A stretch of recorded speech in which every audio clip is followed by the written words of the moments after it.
ڈکیتی۔ میں نے صبح جب موبائل فون آن کیا تھا، میرے جاننے والے ڈاکٹر صاحب کا نام موبائل اسکرین پر چمک رہا تھا۔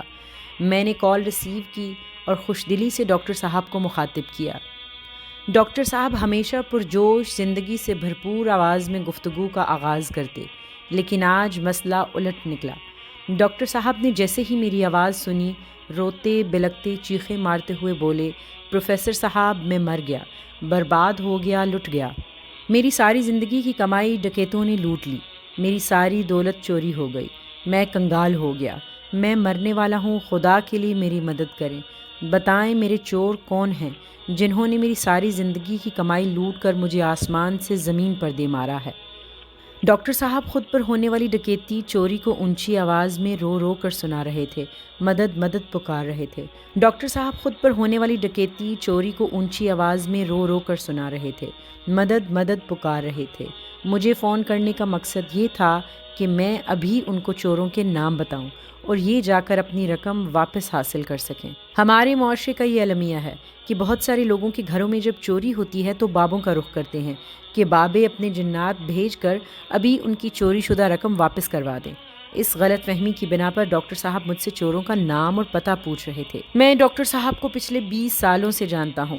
ڈاکٹر صاحب کا ایک خواب تھا کہ وہ ایک بہت بڑا پرائیویٹ ہسپتال بنائیں جس میں دنیا جہاں کی جدید مہنگی مشینیں ہوں، پاکستان کی سب سے اچھی جدید لیبارٹری ہو، دنیا جہاں کے سب سے قابل ڈاکٹر ہسپتال میں ہوں۔ اپنے اس خواب کی تکمیل کے لیے ڈاکٹر صاحب دن رات پیسے اکٹھے کرنے کے چکر میں لگے ہوئے تھے۔ ہسپتال بنانے کے خواب کی تکمیل میں ڈاکٹر صاحب انسان کی بجائے پیسے کمانے والی مشین بن کر رہ گئے تھے۔ ڈاکٹر صاحب اپنی بیگم کے ساتھ مجھ فقیر کے پاس آتے تھے۔ بیگم اکثر ڈاکٹر صاحب کا شکوہ کرتی کہ ڈاکٹر صاحب پیسے کمانے کی سڑک پر اس طرح دوڑ رہے ہیں کہ ان کو پتہ ہی نہیں کہ ان کی ایک عدد بیگم اور 3 بچے بھی ہیں جن کو ڈاکٹر صاحب کی صحبت اور وقت درکار ہے۔ جب ڈاکٹر صاحب کو کہا جاتا ہے کہ جناب اپنے خاندان والوں کو بھی وقت دیا کریں، ان کا آپ پر سب سے پہلے حق ہے، تو ڈاکٹر صاحب سنی انسنی کر دیتے، کہتے یہ ساری بھاگ دوڑ میں کس کے لیے کر رہا ہوں؟ یہ ساری محنت اور بھاگ دوڑ خاندان کی شاندار پرآسائش زندگی کے لیے ہی تو کر رہا ہوں۔ ڈاکٹر صاحب اپنے خواب کو پورا کرنے کے لیے پورے پاکستان میں چھوٹے چھوٹے شہروں تک جاتے۔ درمیانے سرجن تھے، اس لیے چھوٹے شہر جہاں پر عطائی قسم کے لوگوں نے چھوٹے ہسپتال کھول رکھے تھے، ان میں جا کر آپریشن کرتے اور پیسہ اکٹھا کرتے۔ پیسے کمانے کی دھن میں اس قدر مگن تھے کہ اگر کسی دور دراز کے شہر سے ہو کر واپس آئے ہیں اور گھر آتے ہی ابھی کھانا شروع ہی کیا ہے تو کسی دوسری جگہ سے کال آ گئی ہے تو کھانا چھوڑ کر اس شہر کی طرف دوڑ لگا دی۔ کہتے یہ میری 50,000 کی دہاڑی ہے، یہ 1,00,000 کا چکر ہے، مجھے نہ روکو، جانے دو۔ ڈاکٹر صاحب اس طرح کی بھاگ دوڑ میں مصروف تھے۔ کئی سال کی محنت کے بعد چند کروڑ اکٹھے کر لیے، لیکن جو ان کا خواب تھا اس کے لیے زیادہ رقم درکار تھی۔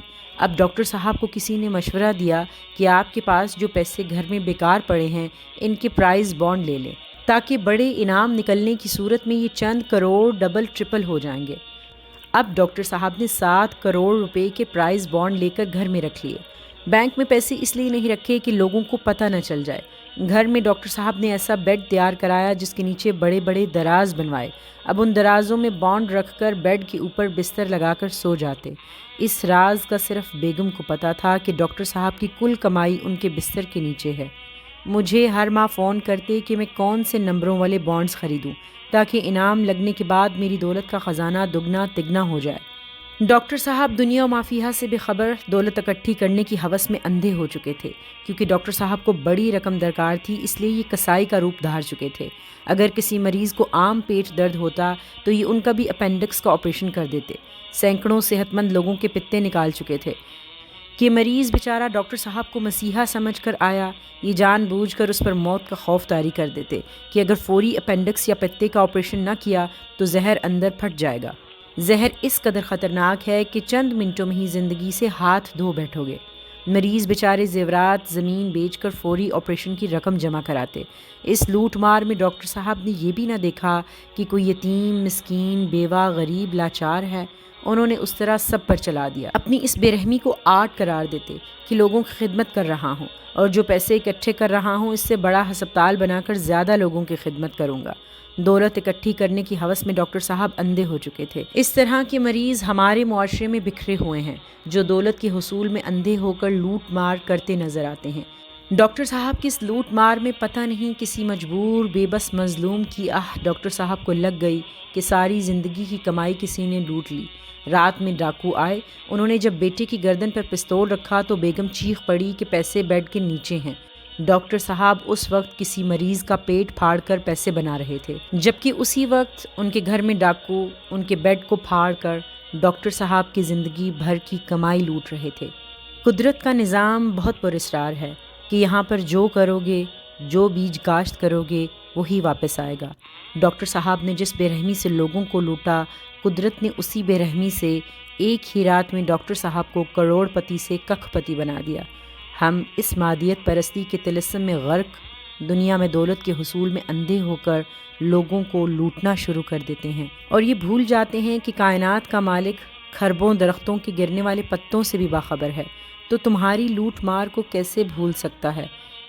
اس دنیا میں جو ڈکیتی کرے گا اس کے ساتھ بھی ویسی ہی ڈکیتی ہوگی۔